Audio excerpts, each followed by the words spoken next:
챕터 2만 할 때만 해도 제 순서가 온 건 한참 남았었는데 네, 벌써 왔네요.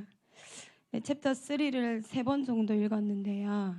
처음에는 그냥 눈으로 이렇게 읽고, 두 번째는 소리 내서 한번 읽어보고, 세 번째는 정말 이해하기 위해서 애쓰면서 읽어 내려갔던 것 같습니다. 근데 뭐 답은 없지만 답을 찾기 위해서 열심히 풀어내는, 하지만 답을 구할 수가 없는 그런 문제 같아가지고 저한테는 좀 어려웠던 부분이었던 것 같습니다. 네, 시간이 이제 촉박하게 다가올수록 하나님께서 저에게 주신 것은 사랑이라고 말씀하셨습니다. 그래서 책에서 보면은 자녀들이 실수할 때 우리가 아이들을 대하는 방식을 보면 실패나 특별히 죄에 대해서 우리가 믿고 있는 바가 잘 드러난다고 이야기하고 있습니다. 그래서 제가 우리 아이들이 실수하거나 잘못한 일이 있을 때 어떻게 대처하나에 대해서 생각해 봤더니, 일단 표정은 미간을 이렇게 찌푸리고 눈을 이렇게 흘겨보면서 목소리 톤은 높을 때도 있고 낮을 때도 있고, 그러면서 단골 멘트가 참나 잘한다. 네가 그러면 그렇지. 어이구 한숨까지 휴 쉬면서 마무리가 되더라고요. 네, 이런 말들이 우리 아이들에게 얼마나 자존감을 떨어지게 하고 잘못에 대해서 두려움을 주는지 잘 알고 있으면서도 그 순간 내 안에 아이들을 향한 하나님의 마음은 하나도 없고, 자녀의 감정과 마음조차 헤아리지 못하고 내 감정에 충실한 엄마가 되고 맙니다. 그래서 모든 잘못의 원인이 잘못을 한 아이의 책임이 되게 만드는 나의 표정과 말의 패턴이었습니다. 그래서 실수는 곧 내 책임, 오로지 내 잘못이 되는 실수의 두려움이 아무것도 하지 못하는 아이로 만들고 있지 않나 생각했습니다. 이전에 저의 모습처럼 아이들을 만들어가고 있지 않을까 생각이 들었습니다. 아이의 제가 드러났을 때 그래도 엄마는 너를 사랑해 라는 마음조차 들지 못하도록 했습니다. 사랑이 아니라 죄와 협력해서 그래 넌 그 죄 때문에 사랑받지 못해 라는 마음을 심어주는 엄마가 아니었을까 생각합니다. 죄를 간과한다는 문제가 아니라 죄라는 것을 인식시키지만 그래도 그것 때문에 난 널 사랑하지 않는다라는 마음을 심어준다는 의미입니다. 자녀의 문제뿐 아니라 우리가 직장 일터나 매일 부딪히는 사람과의 관계 속에서도 종종 볼 수 있습니다. 잘못함에 있어 사랑이 듬뿍 들어가 있는 말을 함으로 정제감이 들지 않게 말하는 사람이 있는가 하면, 반면에 사랑으로 포장했지만 잘못된 것이 더 잘 보이게 해서 그 사람에게 두려움과 수치감을 들게 말하는 사람이 있습니다. 물론 사람의 성향과 성격에 따라 말하는 패턴일 수도 있지만 믿는 자라면 그것은 무엇에 관계를 맺고 있느냐의 문제인 것 같습니다. 책에서처럼 율법의 규칙의 문화에 관계를 맺고 있는지, 아니면 마음과 마음이 연결되고 사랑이 나누어지는 관계, 곧 성령님과의 관계를 맺고 있는지 생각이 들었습니다.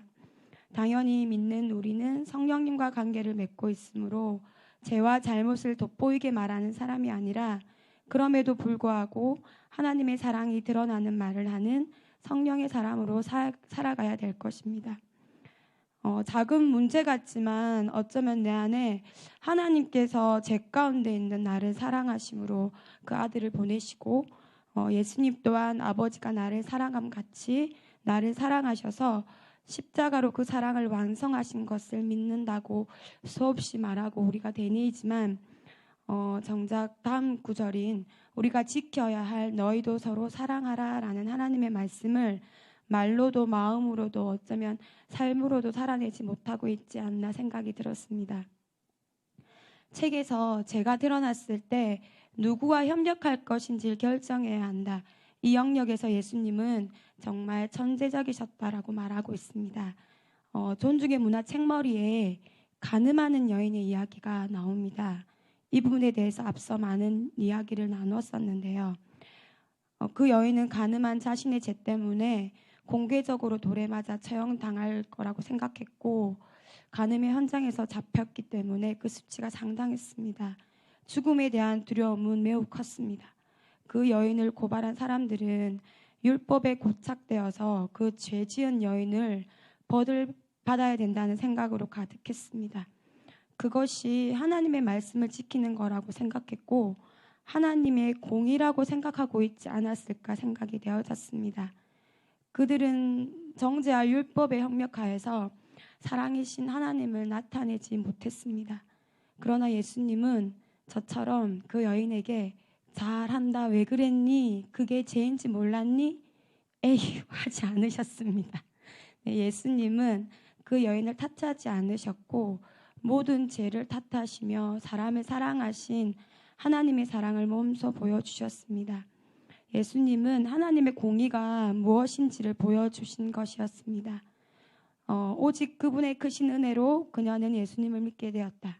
은혜는 오직 사랑으로만 가득하다라고 데니시크 목사님이 말씀하셨습니다. 그렇게 예수님을 믿게 된 그 여인은 죄인을 죄로 보지 않고 자신이 받은 하나님의 사랑을 주는 여인으로 예수님을 전하는 사람이 되었지 않았을까라고 생각했습니다. 우리가 하늘의 통치를 받고 있고 그 안에 있다는 것은 내 안에서 예수님의 사랑을 나타내는 것입니다. 말뿐만 아니라 행동으로 진정한 사랑을 표현한 예수님처럼 그분을 드러내는 것입니다. 이전에 사복음서를 읽으면서 예수님이 제일 사랑한 제자가 요한인 것 같다는 생각을 했었습니다. 요한 복음서를 보면 요한 이름보다 예수의 사랑하시던 제자라는 표현이 자주 나옵니다. 그렇다면 예수님은 왜 요한을 다른 제자들도 사랑하지만 특별히 더 사랑하셨을까 생각해 보았습니다. 요한은 예수님의 사역하시는 곳마다 야고보와 베드로와 함께 동행했었습니다. 또 요한복음 19장에서 26절에서 27절에서 보면 다른 제자들은 십자가 앞에서 도망치고 또 특히 베드로는 내가 예수님을 제일 사랑해요라고 고백했는데 3번이나 예수님을 부인하였습니다. 근데 요한은 예수님의 어머니 마리아와 함께 십자가 밑에 갔고 그리고 자신의 어머니 마리아를 요한에게 부탁했습니다. 예수님께서는 요한을 가장 사랑하시고 신뢰하는 제자였지 않았을까 생각 들었습니다. 요한은 그 사랑의 본체이신 하나님의 아들 예수님께서 말로만 사랑하신 것이 아닌 행동으로 삶으로 보여주신 것을 가장 가까이에서 봤습니다. 그리고 예수님께서 가장 신뢰하고 사랑하는 제자였습니다. 그래서 요한은 사랑이 그리스도인이 가져야 할 여러 덕목 중에 핵심으로서 말로만 아닌 실천해야 한다고 요한 1서, 2서, 3서에서 강조하고 있습니다. 그가 기록한 말씀처럼 요한 또한 예수님처럼 사랑을 실천하면서 예수님을 전하는 자이었을 거라고 생각했습니다. 요한 1서 3장 18절 자녀들아 우리가 말과 혀로만 사랑하지 말고 오직 행함과 진실함으로 하자. 3장 23절 그의 계명은 이것이니 곧 그 아들 예수 그리스도의 이름으로 믿고 그가 우리에게 주신 계명대로 서로 사랑할 것이니라. 또 이 책을 읽으면서 떠올랐던 또 한 가지는 또 그 우리가 복음서를 읽으면서 눈에 들어왔던 장이었는데요. 누가복음 7장 36절에서 47절에 있는 이야기인데요. 예수님께서 시몬의 집에서 식사하실 때 죄인인 한 여자가 향유 옥합을 가져와서 눈물로 그 발을 적시고 자기 머리털로 씻기고 그 발에 입 맞추고 향유를 부으니 시몬의 마음이 이 사람이 선지자라면 이 여자가 죄인인 줄 알았을 거라는 생각을 예수님께서 읽으시고 시몬에게 빚을 탕감해 주는 비유를 드시면서 시몬에게 하시는 말씀이 내가 네 집에 들어왔을 때 발을 씻을 물도 주지 않았지만 이 여인은 눈물로 발을 적시고 머리털로 씻었으며 내 발에 입 맞추기를 그치지 아니하고 향유를 내 발에 부었다 말씀하셨습니다. 그러시면서 시몬에게 이 여자는 그 많은 죄를 용서받았다. 그것은 그가 많이 사랑하였기 때문이다. 용서받은 것이 적은 사람은 적게 사랑한다고 말씀하셨습니다. 제게 들어온 구절은 이 여자가 많은 죄를 용서받은 이유는 많이 사랑하였고 용서받은 것이 적은 사람은 적게 사랑한다라는 구절이었습니다. 처음에 이 구절을 봤을 때 제 안에 사랑이 많지 않다는 걸 제가 알고 있고 또 그 부분에 대해서 하나님께 기도를 하고 있었던 터라 나는 아직 죄가 많아서 용서받지 못했구나. 그리고 사랑이 작구나라고 생각했고 또 이 구절을 읽으면서 가장 떠오른 사람은 이은하 집사님이었습니다. 그래서 반면 사랑이 많은 우리 이은하 집사님은 죄 용서를 많이 받은 사람이구나라고 생각했었습니다. 그런데 그 죄 용서를 많이 받아서 사랑이 많은 자가 되는 것이 아니라 죄 용서 받기 위함이 아닌 진정으로 이웃을 형제를 사랑하고 사랑을 많이 행하는 자가 죄 용서를 많이 받는다는 말이라는 것을 깨달았습니다. 죄인인 그 여인은 예수님을 정말 많이 사랑함으로 자신의 전부로 아낌없이 사랑의 표현을 했던 것이었습니다. 마지막으로 이 책에 있는 내용을 잠깐 읽으려고 합니다. 우리에게 대언자가 있으니 곧 예수 그리스도시다. 우리에게는 최고의 변호사가 계시기 때문에 우리는 죄에서 벗어날 수 있다. 예수님께서는 이미 죄에 대해 이기신 그 승리를 우리의 삶에서 맛보게 하시려고 순간마다 함께 하셔서 우리를 도우신다. 이 점을 설파한 다음 사도 요한은 편지의 나머지 부분에서 십자가로 인해 우리는 더 이상 죄를 짓지 않으려고 노력하는 삶이 아니라 사랑하라는 계명을 이루는 삶을 살아야 된다고 설명했다. 그러나 예수님의 승리의 의미를 우리가 이해하고 믿는 만큼 우리는 사랑의 계명을 성취하는 삶을 살 수 있다. 네, 하나님 아버지의 마음으로 그분의 사랑으로 성도들을 이끄시고 먹이시는 두 분 목사님을 축복합니다. 네, 이미 예수님의 이름으로 축복하는 사랑의 말이 풀어지고 있는 우리 헤브론의 지체들을 축복합니다. 서로 존중하며 배려하는 삶을 살고 있는 우리 헤브론을 축복합니다. 육적으로 영적으로 힘듦이 있는 지체들을 위해서 사랑의 마음으로 섬기며 도우며 기도로 중보하는 헤브론을 축복합니다. 이제 곧 이 사랑의 문화를 가지고 밖으로 나아가 하늘의 통치를 이 땅 가운데 풀어놓을 헤브론을 축복합니다. 감사합니다. 아멘. 감사합니다. 수고하셨어요. 챕터 3가 하나님의 통치이기 때문에 통치에 대한 어떤 그런 부분들을 여러분들이 이전에 가지고 있었던 사전적 그런 관점을 가지고 접근하시면 상당히 어려울 거예요.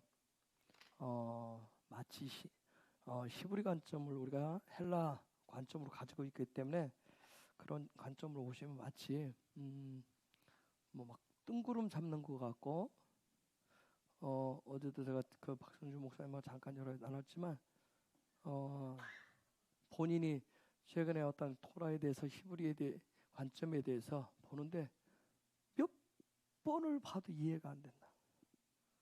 이게 도대체 뭔 소리지? 그래서 관점 때문에 그래요. 관점 때문에 우리는 익숙해온 헬라 관점이 있어요. 우리는 태어나면서 거기에 헬라의 거기에 관점에 푹 빠져 있기 때문에 다른 게 들어오면 굉장히 히브리 관점이 어려운 게 아닌데 그렇죠. 저도 여전히 어려워요. 왜냐면 제가 더 익숙한 부분이 있기 때문에 익숙하지 않은 길을 가려고 하기 때문에 그래서 지금 정인영 집사님 얘기인데 하나님의 통치는 뭐라고 그랬어요? 챕터 3에서 사랑이라고 그랬어요. 데니실크 목사님 통치는 사랑이다. 그러면 요 이꼬르를 지금 푸시면 됩니다, 여러분. 그렇죠? 이제 여기서 해놨으니까 통치는 하나님 통치는 사랑이다. 근데 이 사랑을 헬라 관점으로 가면 헬라 관점은 다 철학적이에요.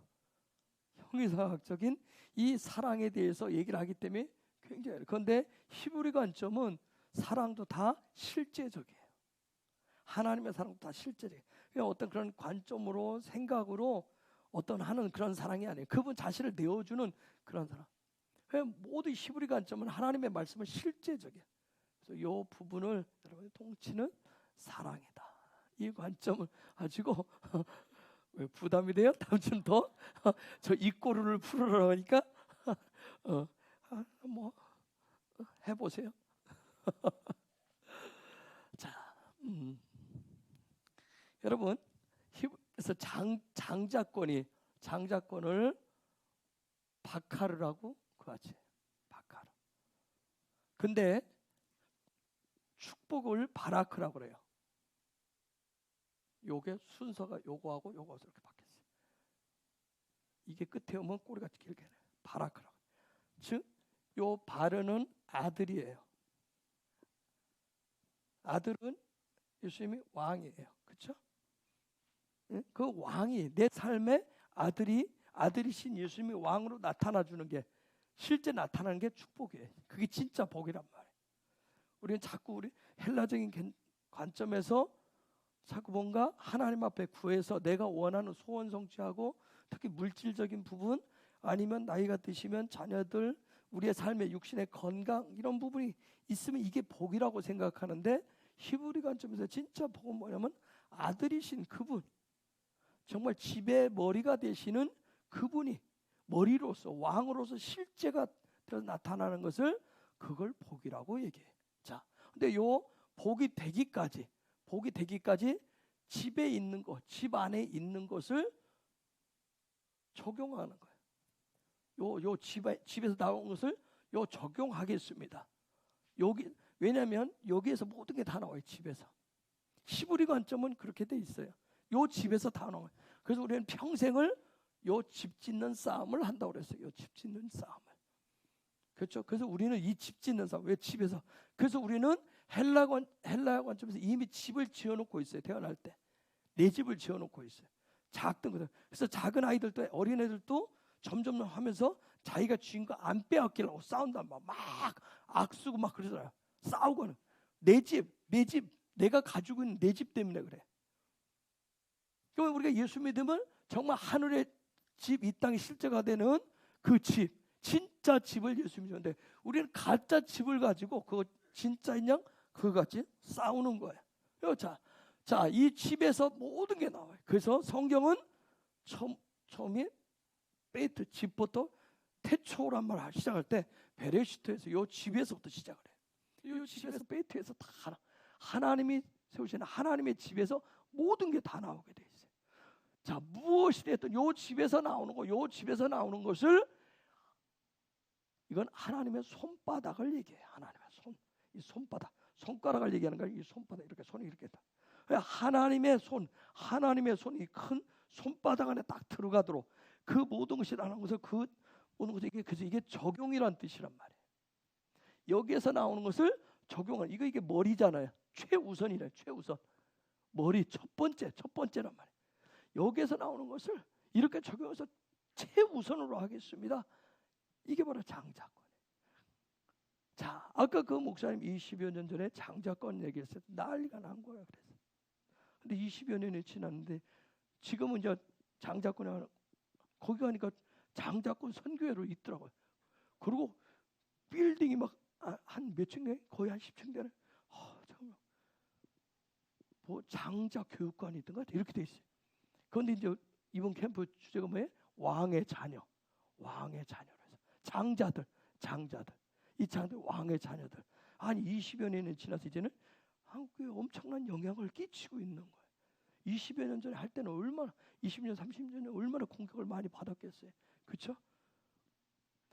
그래서 이 부분을 실제 적용해서 왕의 자녀들로 살아갈 수 있도록 하나님의 왕의 자녀로 살아가는 그런 일들을 그게 즉 우리의 정체성이 무엇이냐 하는 것을 찾아주는 그런 캠프를 하는 거예요. 정말 왕의 자녀라고 하는 거, 하나님의 자녀라고 하는 그 부분을 찾아주는.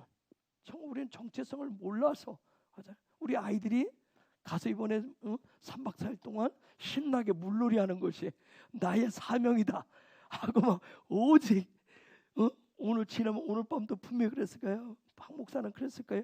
예배를 누가 잘 드리냐? 그러면 또 그거 또 어떻게 해서 또 이렇게 막 경쟁을 해서 오늘 지금 예배 드리고 있을 거예요. 제일 앞자리에 앉아가지고 그러고 있어요. 그럼 이제 내일 되면 또 뭐랬어요? 내일 아침에 또 아침 시간 하면 이따 물놀이 때 또 하면서 또 그럴 거예요.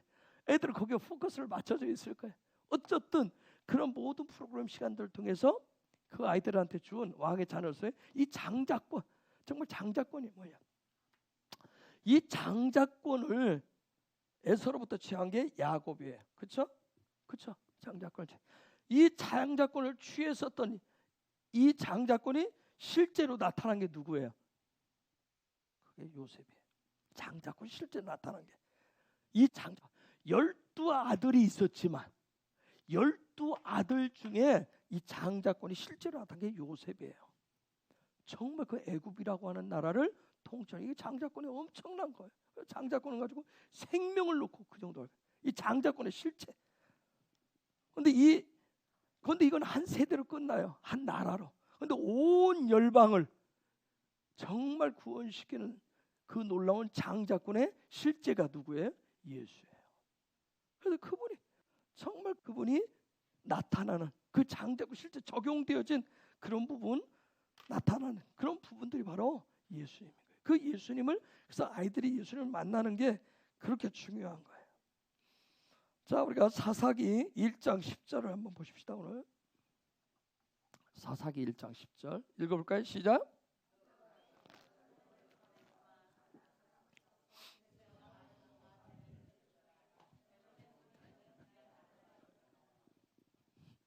자, 계속 저는 저 10절 말씀을 주일 이후에 혼자 묵상을 해보고 있어요. 내 안에 거인이 뭐가 있나? 셋세와 아이만과 달메. 내 속에 있는 내 안에 있는 셋세, 아이만, 달메가 뭐가 있을까? 계속 묵상을 해봐요. 자, 저기 보니까 가나안 사람을 쳐서 죽였더라. 쳐서 죽였다고 얘기해. 쳐 죽였잖아요. 우리말로 하면 쳐 죽인 거잖아요. 그렇죠? 유다가 헤브론에 거하고 있는 가나안 사람을 쳐 죽였다. 쳐 죽였다.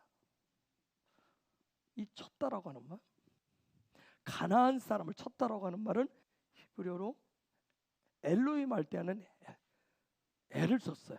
쳤다라고 해요. 쳐서. 그 다음에 죽였다라고 하는 건 바이쿠라고 이렇게 해서 나왔어요.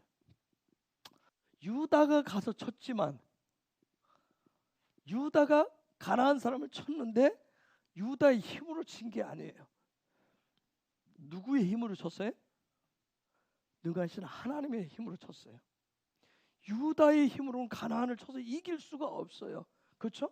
오늘 저와 여러분 살고 있는 이 시대의 가나안 문화는 우리 힘으로 감당할 수가 없어요. 그렇죠?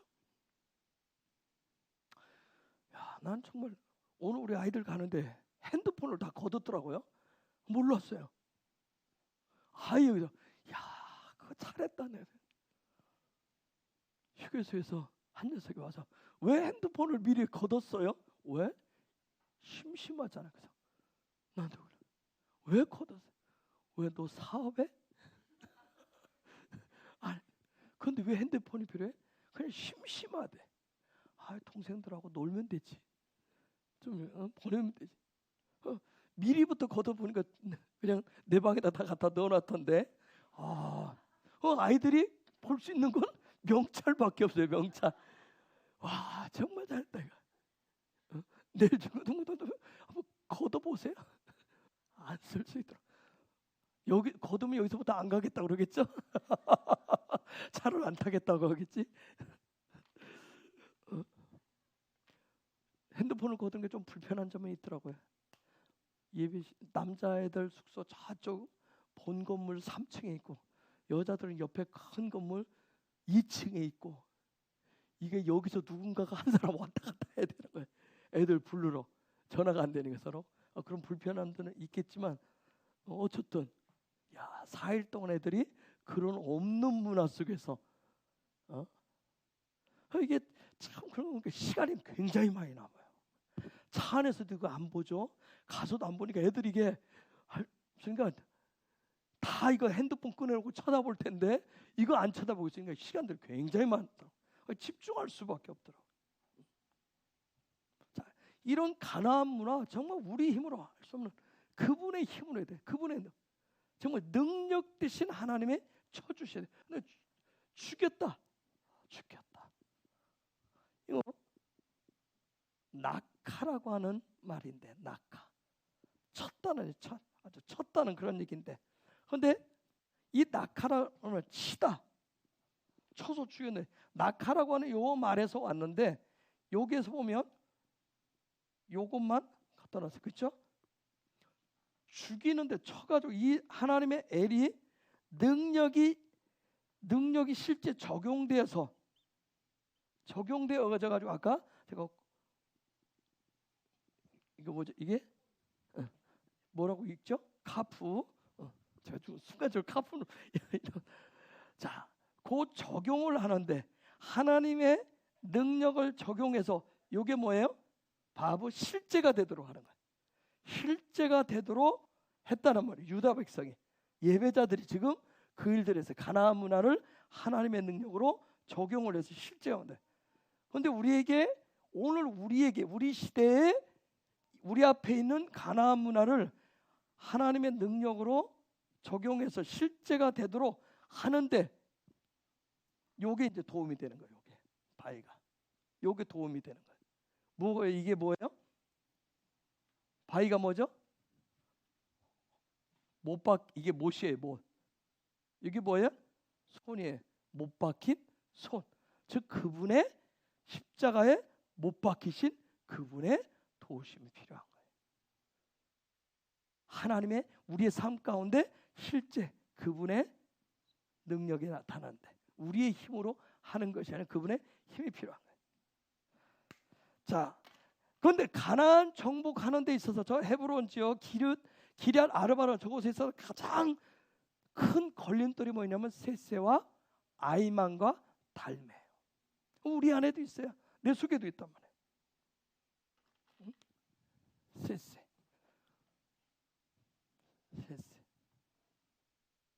이건 여섯째라고 하는 뜻이에요.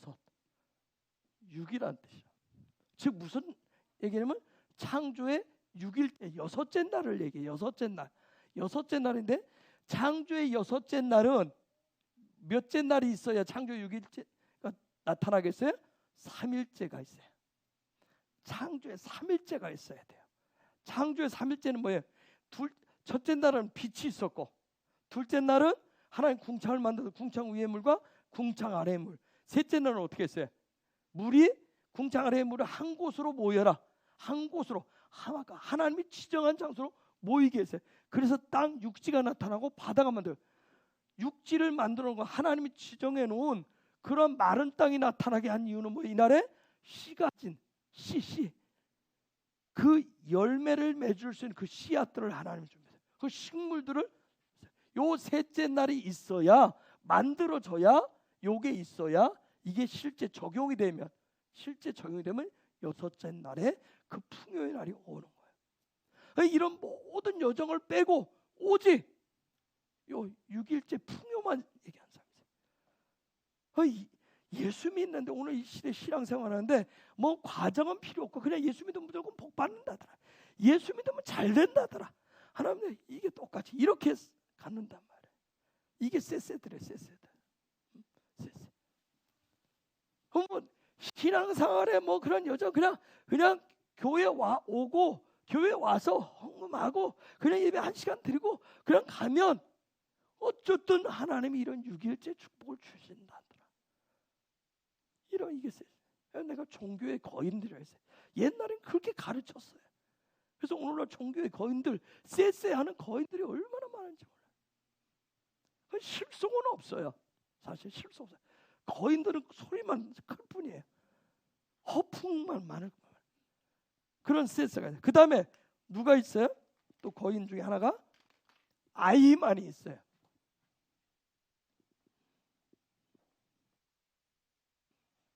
아이만이 있어요.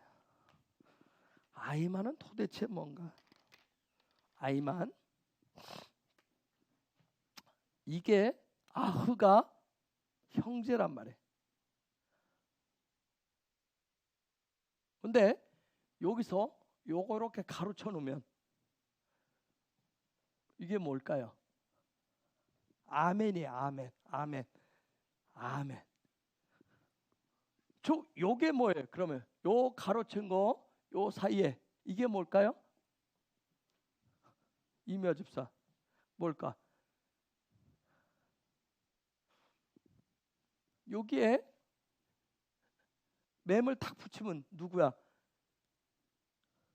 하임. 하임. 하임은 이게 생명이라는 뜻이에요. 생명. 생명.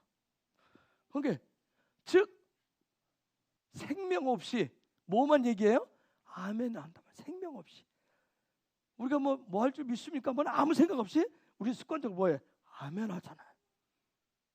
뭐 아멘 했는데 또 몰라요. 뭐 했는지. 그냥 무조건 이제 교회 다니면 아멘 하는 것이야.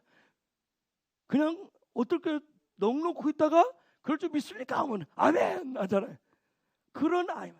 그러면서 나는 그분의 형제, 예수 가족이라고 얘기하는 이런 종교적인 거인들 아이만들을 수두룩하다.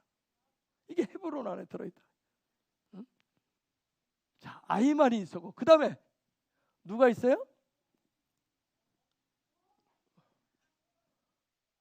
달메, 달룸, 응? 달룸. 이 달룸이라고 하는 말은 이것은 저축한다는 뜻이에요. 저축. 뭔가를 쌓는다는 뜻이에요. 쌓는다. 그래서 다른 말로 성경에 있는 반이랑. 반이랑이 뭔지 아세요? 반이랑? 이랑이 뭔지 아세요? 권사님들, 이랑 모르세요? 예? 집사님 뭐예요? 반이랑 몰라요? 도시 사람이네. 이랑. 이랑이 뭐예요? 이랑.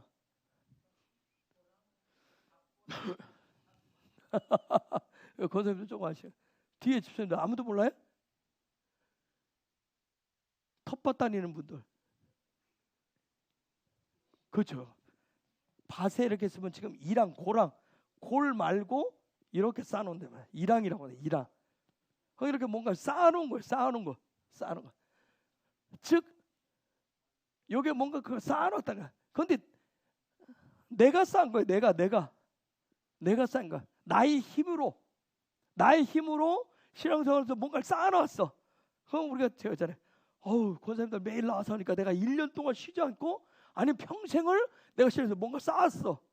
하나님 앞에 뭔가 정성을 들여놓은 것 같아. 하나님 앞에 내가 뭔가 쌓아놓은 것 같아. 내가 이런 걸 쌓아. 그걸 달매라고 그래. 그걸 종교의 거인들이라고 한단 말이야. 그래서 정말 우리가 끊임없이 날마다 거듭나고 날마다 내가 사도 바울처럼 날마다 나는 중노라 하는 게 얼마나 중요한지 몰라. 우리는 자꾸 신앙생활하다 그래서 우리가 몇 대에서 이게 서로 누가 이게 더 높이 쌓았느냐 요거 자랑한단 말이에요. 서로 얼마나 많이 쌓아놨는지 이걸 자랑하래. 이런 달매와 같은 종교 거인. 아까 그랬듯이 그냥 다른 과정 없이 그냥 예수 믿으면 잘 된다더라 하는 쎄쎄와 같은 그냥 생명 없이 그냥 뭔지도 정말 뜻도 없이 내용도 모르고 그냥 무조건 아멘 하는 이런 무지몽매한 아이만과 같은 그러한 종교의 거인들. 이런 거인들이 있다는 거예요. 어디에? 헤브론 안에. 그 헤브론이 저런 거인들이 있으면 뭘로 바뀌어요? 기럇 아르바로 바뀐다. 기럇 아르바. 우리 헤브론이 기럇 아르바로 바뀌면 절대 안 됩니다. 그렇죠? 우리 다음 세대도 그 다음 세대도 세월이 가면서 이 세월이 가면 그게 쌓이면 나중에 저럴 옛 모습이 나다. 옛 모습. 그래서 우리는 날마다 순간마다 새로워져야 돼요. 응? 그래서 거대한 종교 거인들을 유다가 그때 유다 집에서 누가? 갈렙이 성령의 사람이 성령의 능력으로 그걸 어떻게 해서 쳐주겠단 말이에요. 예배자들이 그걸 쳐주기를 예배자들이 이 부분을 해결하는 거예요. 십자가의 능력이 실제가 되도록 말만 그냥 아멘, 십자가의 능력 믿습니까? 아멘. 도대체 십자가 능력이 뭔데? 그냥 아멘하는 그런 존재가 아니라, 그럼 나는 십자가 믿으니까 하고 쎄쎄하는 교인이 아니라, 나는 십자가 하니까 나 십자가 하는 달매하는 그런 교인이 아니라, 정말 그런 종교의 거인만 있는, 껍데기만 있는 그것을 완전히 죽여야 돼요. 뭘로? 하나님의 능력으로, 그분의 힘으로 그걸 죽이셔야 돼요. 그게 바로 이 시대 증인들의 모습이에요. 이번 주 토라 포션이 마사이 마토트라고 하는 그런 말이에요. 그 지파들의 여정들, 민수기 31장부터 쭉 이렇게 33장까지인가 그렇게 돼 있는데, 이게 지금 연결되어져 있는 부분이 있어서 제가 드리는 말씀. 왜냐하면 우리의 여정이, 믿음의 여정에, 네? 마사이가 이게 여정이란 말이에요. 여정이라는데, 마토트는 어떤 지팡이라고 하는 그런 뜻인데, 이스라엘 백성들의 그 여정 쭉 하는 게 이번 주 그런 부분인데, 여기에 마사라고 하는 말이 나사흐라고 하는 말에서 왔는데, 나사흐라고 하는 말에서 왔는데, 이거는 뭔가를 뽑아낸다는 뜻이에요. 뽑아낸다는 뜻이. 요 마사이는 이게 어떤 여정, 출발, 행군, 그런 여러 가지 뜻이 있는데, 어쨌든 저 마사라고 하는 것은 어떤 출처가 된다라고 하는, 그래서 뭔가 뽑아낸다라는 그런 뜻. 즉 무슨 얘기냐면, 증인의 길이라고 하는 거, 믿음의 여정은 다른 거 아니에요. 내 안에 있는 뭔가를 뽑아내는 거예요. 자꾸 뽑아내는 거예요. 뭐겠어요? 옛 습성들을, 옛 자아들을, 옛 사람의 육의 것을 자꾸 뽑아내는 그것을 믿음의 여정이라고 그래요. 그걸 믿음의 길이라고 얘기해요. 즉 사사기 1장 10절에 있는 말씀대로 하면, 증인의 길은 내 안에 있는 종교의 그 허세만 부리는 그 종교의 껍데기 거인을 어떻게 하는 거예요? 자꾸 뽑아내는 거예요. 축출해내는 거예요. 계속 이걸 믿음의 여정이라고 그와 같이. 마사이라고 하는 거 한번 봅시다. 마사이, 저 여정, 믿음의 여정. 저 마사이 보면 맴이 숫자값이 몇이죠? 맴 숫자값 40. 그 다음 싸메기 숫자값이 몇이에요? 60. 그 다음에 아인이 70. 요두가 10. 더하면 180. 히브리어는 하나님의 말씀, 토라는 숫자값이 똑같으면 영적인 에너지가 똑같아.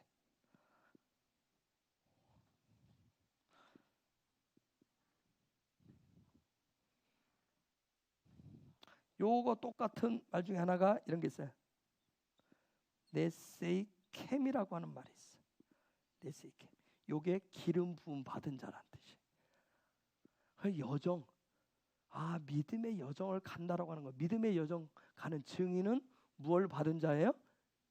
기름 부음 받은 자예요.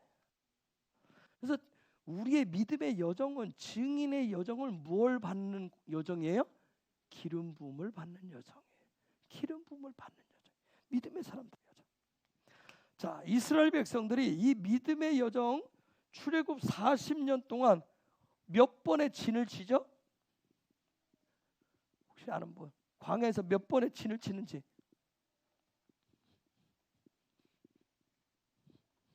응? 몇 번의 진을 치죠? 이 캠프를 몇 번 이동하죠? 40년 동안.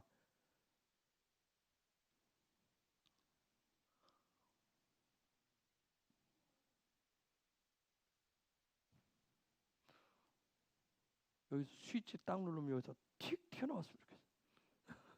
그거 딱 보고 42번의 캠프를 칩니다. 이동을 해, 이동. 제가 정확히 다시 헤아려 봐야 되겠지만, 느헤미야 3장에 보면 어떤 사람들이 하냐면, 예루살렘 성을 재건하는데 어떤 사람들이냐면 그 건축업자들 얘기가 나와요. 건축업자들 이름이 나와요. 이게 아마 42개가 나올 거예요. 마태복음 1장에 보면 아브라함과 예수님의 족보 얘기가 나와요. 몇 대로 나오죠? 네? 14대가 몇 번 나와요?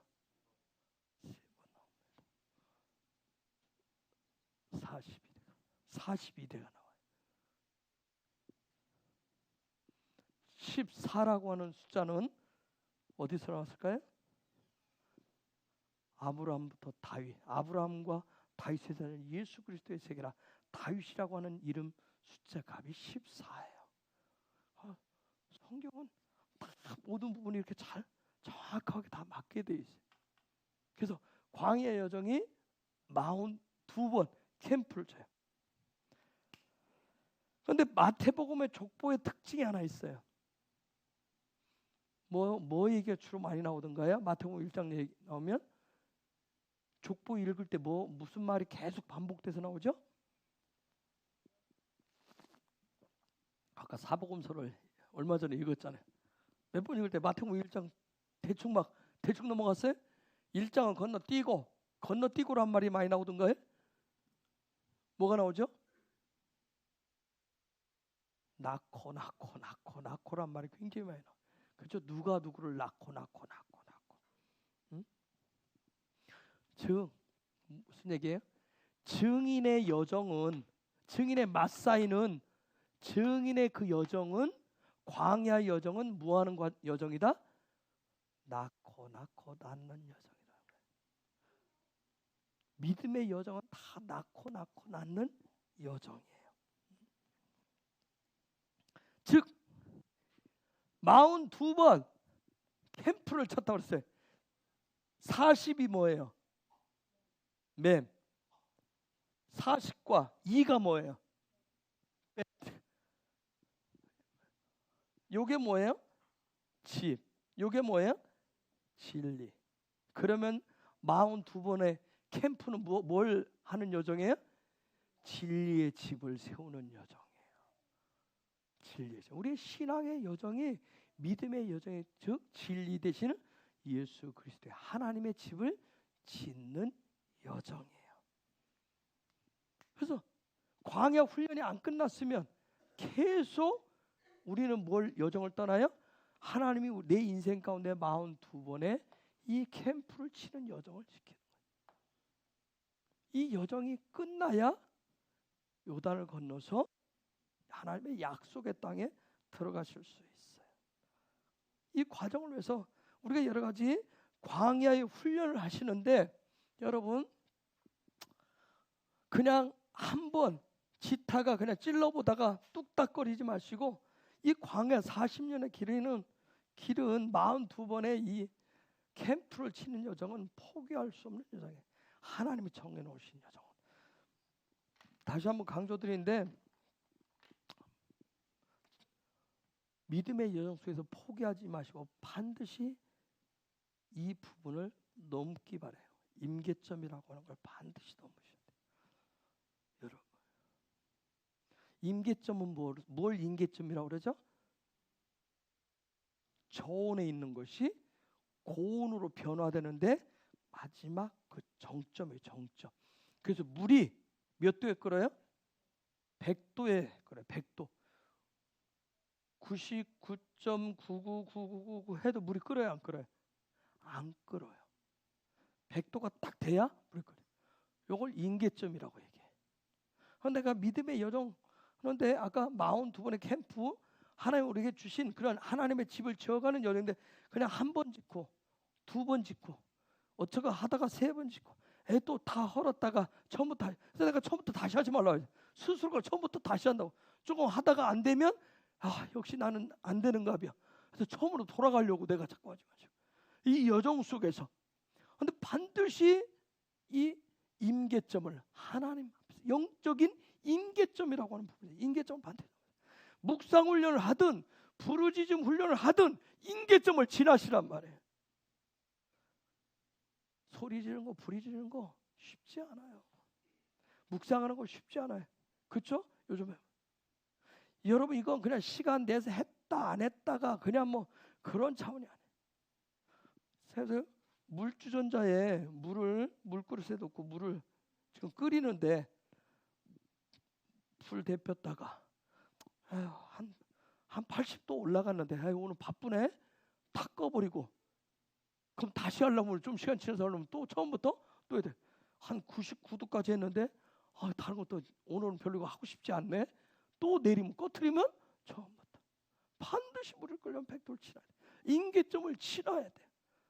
부르짖는 훈련 한두 번 하는 거 힘들어 어려워. 뭐 이거 꼭 이렇게 해야 돼? 또 돼.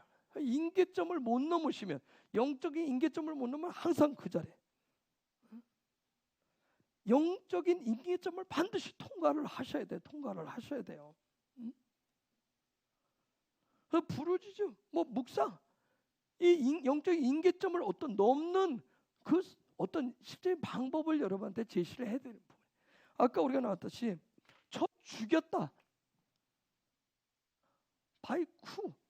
자, 적용해서 실제가 되려면 이 부분이 실제가 되도록 적용하는 이 부분을 하려면 뭔가 임계점이 지나야 이게 되는 거지. 그냥 이 임계점을 지나지 않으면 누구처럼 된다. 저게 세세와 아이만과 달매처럼 된단 말이야. 우리는 우리 집안은 몇 대대로 교회 다니고 있어.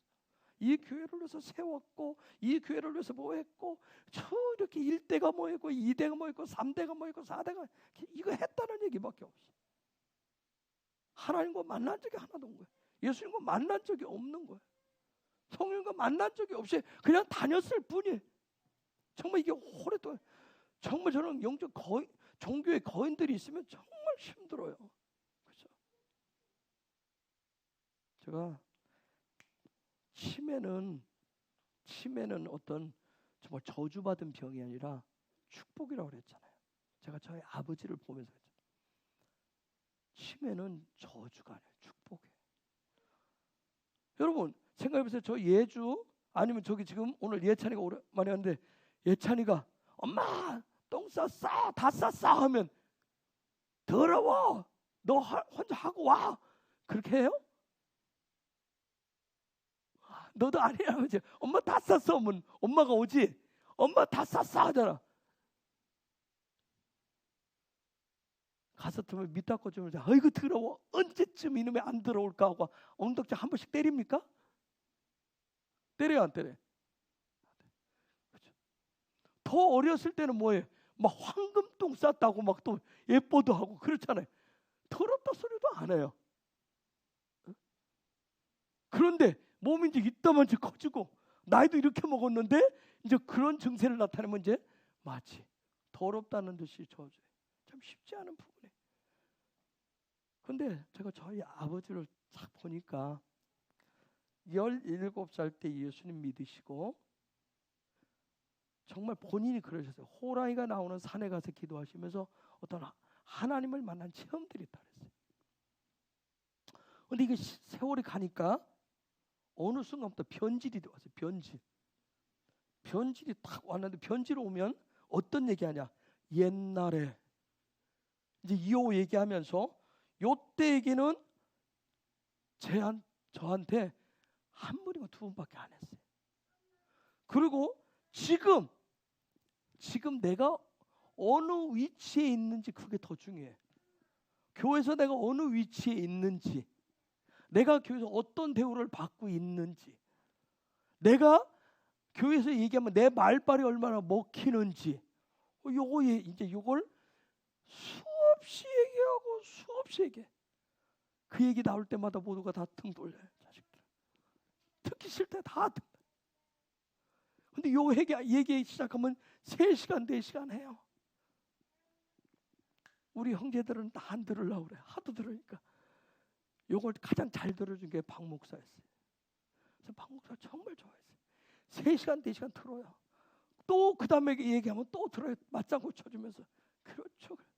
내가 그래. 그 지겹지도 않아요. 왜? 무슨 레파토리 돌린 것 같아. 돌리는 것 같아. 근데 치매가 딱 오시니까 그 레파토리 요거는 없어졌어요. 저 거인들은 없어졌어요. 종교의 거인들은 없고 요때 기억으로 돌아가요. 예수님을 처음 만났을 때. 그래서 제가 그때 느낀 거예요. 아, 치매는 저주가 아니라 축복이구나. 가장 원초적인 그 모습으로 돌아가요. 예수님을 만났나 안 만나나 치매가 오면 다 안다니까요. 예수님을 안 만났으면 어디로 돌아가겠어요? 못 만나고 그냥 다녔으면 그건 다 없어요. 없고 어린아이 시절로 돌아가 있어요. 예수님 만나는 게 굉장히 중요해요. 그래서 예수님 만나는 거. 내가 치매가 오기 전에 나는 죽으리라 하시는 분들은 제외하고 정말 내가 주님 오실 때까지 기다리며 살리라 하시면 예수님 만나는 게 그렇게 중요하다고요. 정말 이런 모습을 통해서 찾아가지고 하늘로 하나님 불러 올리시더라니까요. 불러 올리시는 거예요. 치매는 놀라운 축복이에요. 그런데 우리가 이런 광야 여정을 가는데 여러분이 어떤 이런 영적 인계점을 반드시 넘어요. 제가 전에 말씀드렸죠. 인계점을 넘은 부분들, 인계점을 넘는 데는 한두 번 가지고 된다는 게 아니라 했어요. 제가 그런 얘기했죠. 우리나라 피겨 스케이트를 통해서 세계적으로 알려준 사람 유명한 누구죠? 김연아. 성경은 내용을 잘 몰라도 김연아를 알잖아요. 어디 가서 올림픽 우승하고 어디 가서 아깝게 우승 놓치고 이런 거 잘 알잖아. 근데 여러분 김연아가 거기까지 가는데 얼마나 많은 스케이트를 타게. 저는 개인적으로 안 만나봤지만 TV에 한번 나오더라고요. 발이 아가씨 발이 아직 결혼하세요. 아가씨 발이 어떻게 했어요? 발이 찌그러져 있어요. 얼마나 어렸을 때부터 스케이트를 탔는지. 이게 사람 생각하잖아요. 다 누구든지 특히 여자들은 뭐예요? 내 발이 예쁘기를 원하잖아요. 이 발을 제대로 내놓고 다닐 수가 없는 거예요. 왜? 스케이트에 찢기고 얼마나 수없이 넘어져서 여기가 관절이 그랬겠네요. 그런데 뭐예요? 어려서부터 수없이 스케이트를 탄 거예요. 수없이 다. 억지로 시키다 해서 되는 건 아니잖아요. 그렇죠? 억지로 시켜서 되는 거. 억지로 시키면 그건 인계점 못 넘어요. 스스로가 그걸 재밌고 즐길 수 있어야 돼. 여러분이 부르짖고 여러분이 묵상 훈련하고 하나님을 만나는 하나님의 얼굴을 구하고 친밀한 이것이 여러분에게 재미가 있어야 돼. 내 삶의 여정에. 근데 이게 삶의 여정에 그냥 어쩌다 한 번씩 들어와 있는, 그냥 나는 내 관심은 다른 데 있어. 난 재밌는 게 다른 데서 그냥 쭉 가는데 마치 하나에 뭐 이렇게 꼽사리 끼워넣는 것 같아. 이거라면 인계점을 못 넘어요. 하나님을 평생도 못 만나요. 성령을 못 만난다. 반드시 정말 아까 봤듯이 우리가 장자권에 봤듯이 바카르 정말 가장 최우선적으로 적용할 수 있는 그 부분을 여러분 했으면 내가 먹든지 마시든 무엇을 하든지 그 부분이 가장 먼저 와 있어야 돼. 여기 딱 관점. 지금 목사님은 그 모든 무엇을 다 들여다보든지 그걸 딱 중심에 서서 그게 있어야 돼. 그냥 내 다른 일을 하다가 바쁘게 하다가 어쩌다 한번 생각나서 하는 거, 그렇게 하면 인계점을 못 넘어서요. 어차피 여러분이 직장 일터 생활을 하기 때문에 시간을 딱 대놓고 할 수가 없어요. 그런데 삶의 자리에서 하셔야 되는데 내 삶의 중심, 이게 지금 시부리 관점으로 두르려고 하니까 그런 거예요. 돌아가 두르려고 하니까. 그럼 내 삶의 대들보를 먼저 딱 이걸 갖다 놓으셔야 돼요. 지금 묵상훈련이다 하면 대들보로 딱 들어와 있어요. 들어와 있고 내 다른 일이 옆에 곁가지로 붙어 있어요. 그런데 나는 내 지금 직장 일이 가장 중요해요. 이게 딱 내 삶에 오늘 이게 딱 중요해. 그리고 어쩌다 묵상해야지. 이렇게 들으면 인계점 못 나요. 항상 그 자리에 물 안 끓어요. 항상 그 자리에. 평생을 가도 그게 안 돼요.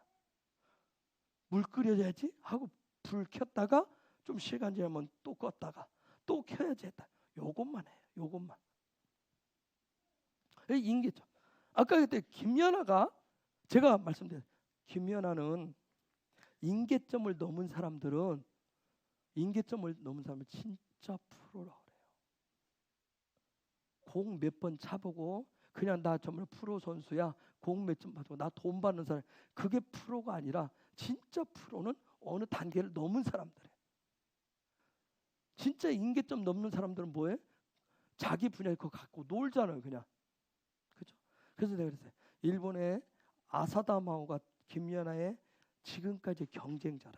그런데 김연아를 못 이겨요. 항상 그렇게 왜? 아사다마오가 어느 부분을 못 넘어서요. 저는 아사다마오를 만나 본 적은 없어요. 그런데 김연아 그냥 볼 때 인계점을 넘은 사람하고 넘지 못한 사람하고는 이 경쟁 자체가 안 돼요. 그래서 영적인 인계점. 여러분 부르짖음을 통해서 여러분 묵상을 통해서 어느 인계점을 확 넘어버리면 그 다음부터는 제가 뭐라 했어요? 항상 시작을 하면 거기서부터 시작을 해요. 신기하죠? 영적인 인계점은 거기서부터 시작을 하는 거예요. 넘은 데서부터. 그런데 안 넘은 사람들은 항상 뭐예요? 믿음의 일 시작하면 처음부터 또 시작을 해요. 그게 힘든 거예요. 가다가 푹 꺼져서 또. 근데 인계점 넘은 사람은 요 위에서 돌아요. 요즘 뭐 김연아가 스케이팅 하는데 아주 옛날부터 더 잘 탄다고 그러더라고요. 또 한 사람 제가 그때 소개를 했어요. 세계적인 무용가 누구의? 강수진 씨. 강수진 맞아요? 그 사람 세계자 47의 세계 제일의 무용가라고. 세계에서 제일 이거 하는 이거 발 세우고 하는 이걸 제일 잘한대. 네, 발레를 제일 잘해. 그런데 보니까 이미 중학교 때 그걸 넘어서 하루에 18시간을 했대. 하루에 18시간. 아시겠죠? 18시간 요걸 한 거예요. 요거 하고 진짜 달밤에 체조했대요. 진짜 달밤. 그 사람 발 봤어요? 그 사람 발 봤어요? 완전 다 망가져 있잖아요. 그렇죠? 그 슈즈를 1년에 200컬레에서 300컬레를 신었대요.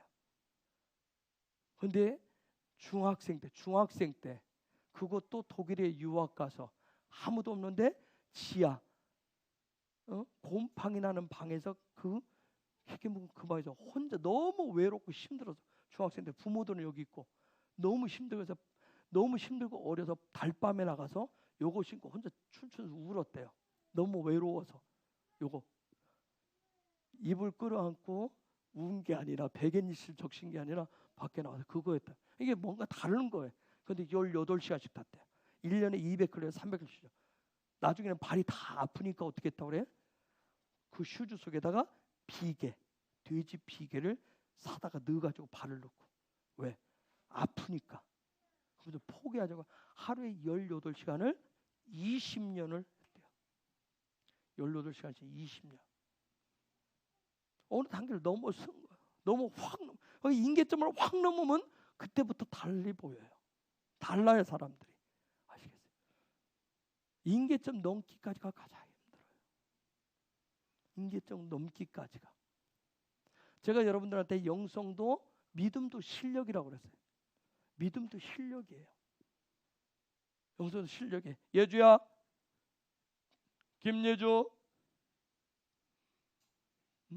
실력이란 말이에요. 실력. 제가 어제 박 목사 왔을 때 그런 제의를 했어요.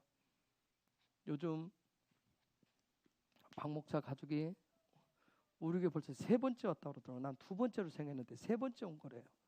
어제 그런 고백을 하더라고요. 자기들의 신앙의 여정 속에서 어떤 터닝 포인트를 가질 때마다 우리 교회를 왔대요. 그 2번에 와가지고 터닝 포인트 기회가 있었대요. 이번에 여정이 없었는데 갑자기 하나님이 7월 한 달에 모든 스케줄을 한 번에 다 하루에 막 3-4개씩 다 끊어버리더래. 갑자기. 그래서 7월 한 달을 갑자기 쉬게 됐대. 그래서 마지막 요 주간에 여기 와서 어제 오늘 30일 딱 끝내고 간 거예요. 그래서 제가 8월 달부터는 또 바쁘게 돈대. 근데 무언가 어제도 식사하면 그러더라고요. 뭔가 하나님의 인도하시면 세 번째 오게 하셔서 뭔가 자기들한테 터닝 포인트. 그건 주님이 하시겠죠. 그래서 어제 이제 우리가 같이 예배하고 그런 시간인데 제가 그런 얘기해서 예배드리죠. 박 목사님, 이 시대 왜 기름 부으심, 임재, 영광, 그 다음에 토라, 이스라엘을 왜 얘기하는지 아십니까? 그리고 제가 그래서 영성도 믿음도 실력입니다. 예배 드리고 띵띵 가고 이거 하는 거 요거 하다 보면 나중에 그걸로 끝나는 수가 있어요. 프리처의 목사니까 프리칭의 실력도 키워야 됩니다. 근데 영적인 이 시즌이 요 부분을 다녀보면 알겠지만 지금 막 여기저기 바쁘게 다니까 요 부류에 있는 사람, 요 부류에 있는 사람, 요 부류에 있는 사람 만나는 거예요. 이게 왜 만나게 하고 이거 하나님 왜 이거 여는지 아십니까? 요거 근데 요 세 개를 깨울 수 있어요. 뭐라고 얘기하냐면 엘리베이터 탁 타고는 뭐냐면 다녀보니까 지금 30대 후반이니까 이렇게 주변에 만나는 게 30대 후반 그러니까 다음 세대죠. 다음 세대 리더들하고 만나는데 그 다음 또 위에 계층이 저와 제 나이 또래의 기성세대 목사님들을 만난다. 그런데 만나는데 이 두 부류가 요 얘기를 하고 요 얘기를 하고 요 얘기를 하는데 이게 연합이 안 된대요. 이상하다. 이게 따로 논다는 거예요. 그래서 내가 그래서 요 부분을 저도 숙제고 저도 기도 중입니다. 제가 그런 얘기했어요. 그래서 영성이 실력입니다. 믿음도 실력입니다. 요 세 가지를 다 연결을 시켜야 되는데 위에 세대하고 아래 세대를 연결해 줄 수 있는 세대 간에 연결할 수 있는 요 역할을 해야 될 사람이 나와야 되는데 그러려면 실력이 있어야 됩니다. 우리도 마찬가지 저 여러분도 맞아요.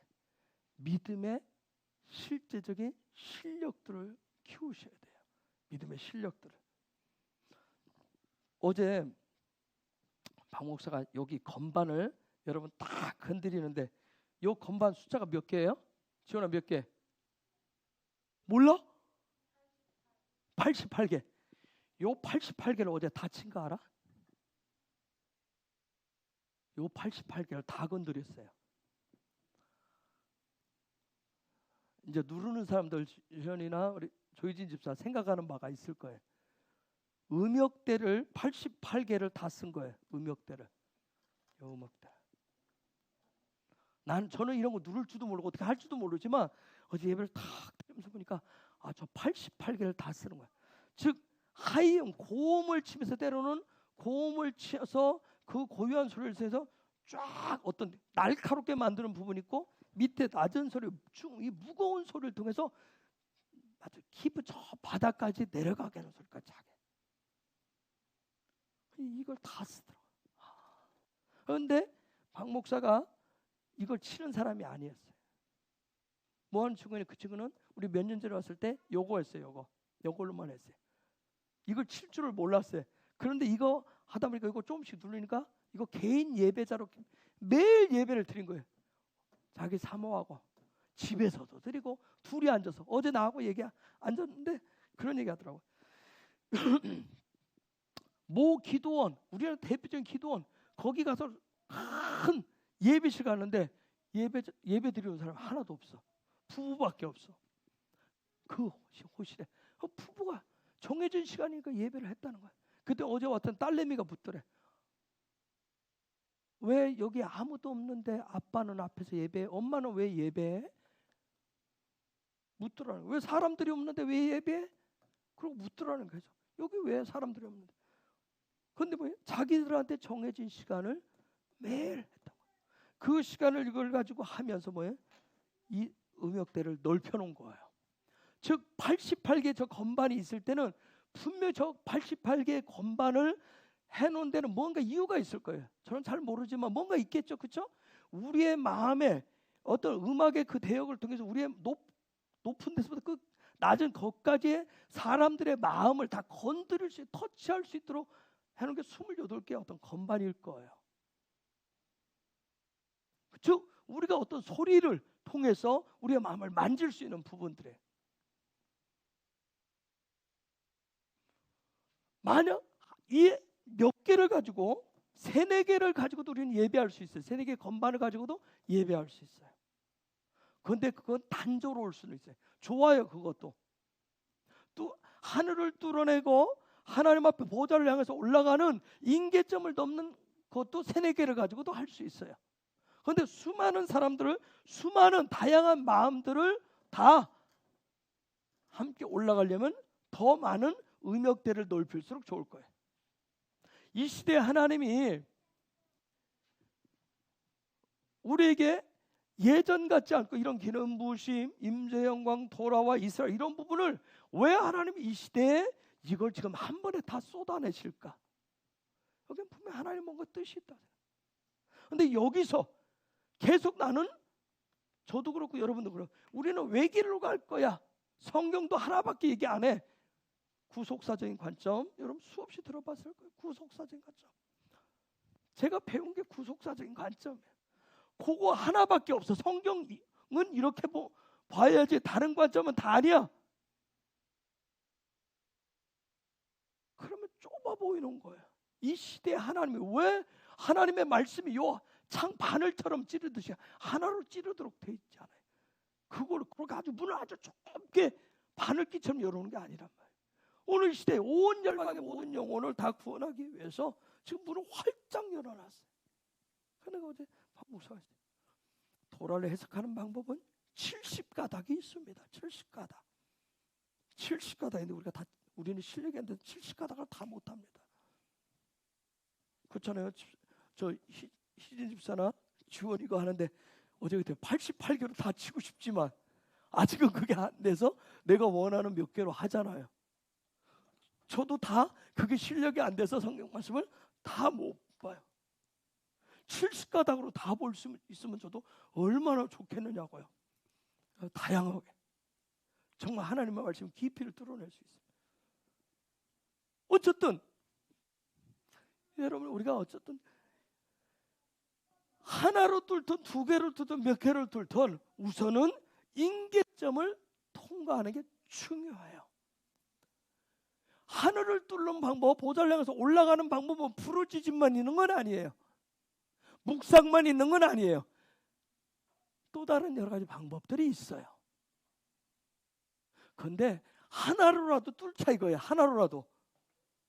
하나로라도 우리 앞에 나온 가나안 저 족들을 하나님의 능력으로 쳐서 죽이자는 얘기예요. 십자가의 능력이 실제가 되도록 나타나도록 하자는 거예요. 이것저것 골라 맛보는 식이 아니라 31가지 아이스크림만 그냥 찍어 맛보고 나는 다 맛봤다라고 하는 거, 그런 차원이 아니라 정말 하나라도 정확하게 해서 그 임계점을 뚫자는 얘기예요. 임계점을 뚫는, 영적인 임계점을 뚫는 게 그렇게 얘기해요. 아까 얘기했듯이 김연아가, 그 강수진 씨가 그 임계점을 그들 나누면 그쪽 분야에 뚫었기 때문에 세계에서 누구도 따라가지를 못하는 그런 위치에 설 수 있었던 거예요. 그래서 제가 영적인 임계점이 뭐라고 했어요? 3년이라고 했어요. 3년. 예수님과 제자들과 3년을 보낸 이유. 하루 24시간, 즉 1만 시간의 법칙이라는 책이 있어요. 어떤 한 분야에 1만 시간을 집중해서 투자하면 뚫린대요. 그렇듯이 영적인 세계로. 그래서 저는 그걸 끌어다녀요. 1만 시간. 강수진 씨가 하루 18시간 20년을 제가 곱해봤어요. 1만 시간이 나온 거예요. 김연아가 그렇듯이 우리나라 와서 뭐 여러 가지 이번에 와서 뭐 썼던 뭐 날강도라고 뭐 그런 얘기도 하고 막 하는데, 호날두 그 친구는 뭐예요? 하루 종일 그냥 공 가지고 노는 것도 공을 가지고 논대잖아요. 쉴 때도 공 가지고 있대요. 여러분 지금 묵상 훈련 뭐냐면, 제가 그래서 계속 주세요. 잠을 자든 눕든 내가 떠 있을 때 무의식 상태에서도 여호와 하나님을 묵상하라는 거예요. 현자에 있는 나를 묵상하는 거예요. 야훼를 내 영이 계속 찾도록 하는 그런 훈련 끊임없이 하시라고. 무엇을? 끊임없이. 내 생각 속에 다른 생각보다 그 생각을 더 하려고 여러분이 끌어당기셔야 돼요. 기회가 주어지면 우리가 같이 부르짖어서 단체적으로 공동체적으로 어떤 분야를 뚫어내야 된단 말이에요. 증인의 길은 다른 게 아니에요. 증인의 길은 뭐 특별한 게 아니에요. 이런 믿음의 여정을 통해서, 광야의 여정을 통해서 어떤 영적인 임계점을 넘는 사람이 증인의 길을 가는 거예요. 그거 증인이에요. 그냥 해봤다, 나도 그거 보았다, 안다, 그걸 가지고 증인이라고 하지 않아요. 영적인 임계점을 넘지 못한 사람을 증인이라고 하지 않아요. 기성교에서 부교육자 생활할 때 가장 힘든 사람들이, 상대하기 어려운 사람들이 이 종교의 거인들이었어요. 왜? 대부분의 교회 오래 다닌 사람들은 여러 가지 프로그램을 다 해봤어요. 부교육자로 가면 그 프로그램을 돌려야 돼요. 담임 목사는 하라고, 성경 공부 이것도 하고 저것도 하고 이것도 하고 저것도 하고, 그거 얘기하면 교인들은 다 뭐예요? 해봤다고 그래요. 해봤다고들 안 하려고 그래. 근데 위에서는 뭐해? 하라 이거야. 근데 밑에 있는 교인, 그럼 중간에 부교육자는 중간에 껴있어요. 교인들은 해봤다고 그래. 목사님 그것도 했어. 성경 66권이 있는데요, 6권인데 저는 40권을 공부했어요. 그럼 40권 뭐 하셨어요? 그냥 했대요. 뭐 했는지는 모르고 그냥 했대.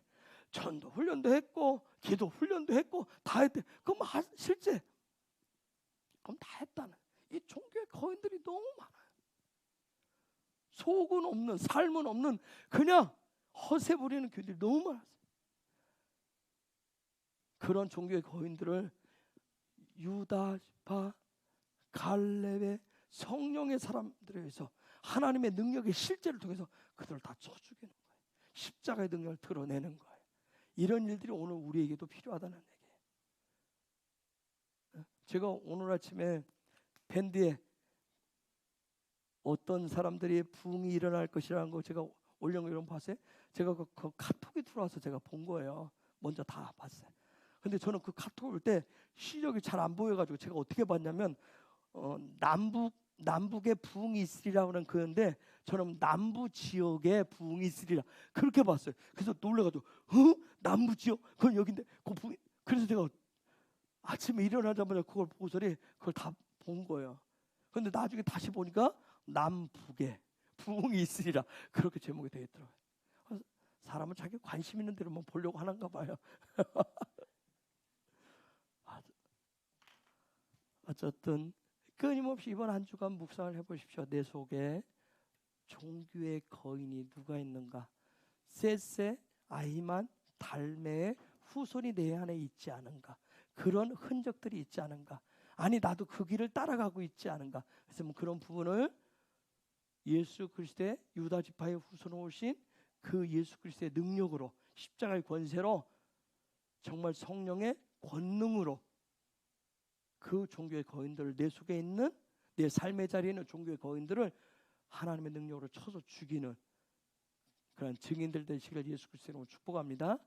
그리고 이런 과정, 믿음의 여정을 통해서 42개의 캠프를 치는데 여러분 피곤하고 힘들고 어렵다고 하지 마시고 하나님의 여정 속에서 뭔가 영적인 임계점들을 뚫어내시는, 정말 뚫어내시는 그런 저와 여러분들 되시길 예수 그리스도로 축복합니다. 이 시간 우리 같이 기도하십시다. 정말 이런 여정 속에서 믿음의 여정을 통해서 하나님의 계획하심, 하나님의 역사하심, 하나님 정말 영적인 임계점을 정말 내가 뚫고 나아가는 자, 이 믿음의 여정 말만이 아니라 실제 증인의 길을 뚫고 나아가는 자가 되기를 원합니다. 내가 성령의 사람으로 하나님 정말 하나님이 준비하신 그런 42개 그런 캠프의 여정들을 정말 통과하는 자가 되기를 원합니다. 하나님의 약속인 그 약속의 땅을 오직 바라보면서 어떤 환경과 여건 속에서 뚫고 나아가는 영적인 임계점을 확 뚫고 나아가는 그런 믿음의 사람, 내 속에는 종교의 허세만 부리는 그런 거인들을 말씀의 검으로, 예배의 검으로, 예수 이름으로 쳐서 죽이는 하나님의 능력을 나타내는 그러한 증인, 믿음의 사람 되기를 원합니다. 다시금 결심합니다. 결단합니다. 성령 하나님 더 기름 부으시고 역사하여 주옵소서. 힘을 주시옵소서. 우리 주여 외치면서 같이 기도하겠습니다. 주여